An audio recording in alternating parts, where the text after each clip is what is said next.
Hi நண்பர்களே, ஒரு குட்டி ஸ்டோரி கேட்கலாமா?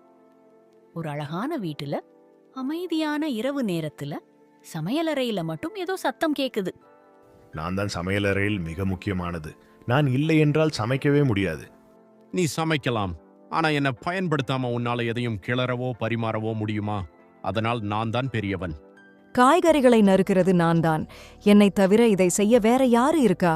அதனால் நான் தான் பெரியவன். நீங்க எல்லாம் பழைய காலத்து ஆட்கள். நான் எவ்வளவு வேகமா வேலை செய்வேன் தெரியுமா?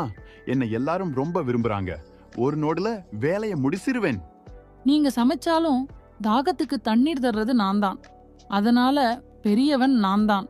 இப்படி ஒவ்வொரு பொருளும் தங்களைத்தான் பெரியவங்கன்னு நினைச்சுக்கிட்டு இருந்தது. அந்த நேரத்துல ஒரு சின்ன பையன் பசியோடு சமையலறைக்கு வந்தான்.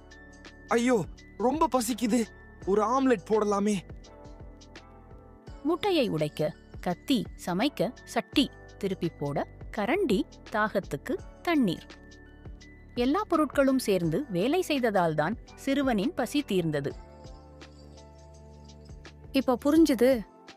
நமக்கு தனித்தனி திறமை இருந்தாலும் ஒன்னா சேர்ந்தால்தான் ஒரு முழு வேலை செய்ய முடியும். ஆமாம், தனித்தனியா நாம பொருட்கள் தான், ஆனா ஒன்னா சேர்ந்தா நாம ஒரு சமையலறை. ஒற்றுமையே பலம். ஒவ்வொருவருக்கும் தனிப்பட்ட திறமை உண்டு. ஒற்றுமையாக செயல்பட்டால்தான் ஒரு செயல் முழுமை அடைகிறது.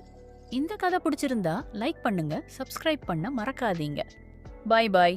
மீண்டும் ஒரு புதிய கதையுடன் சந்திப்போம்.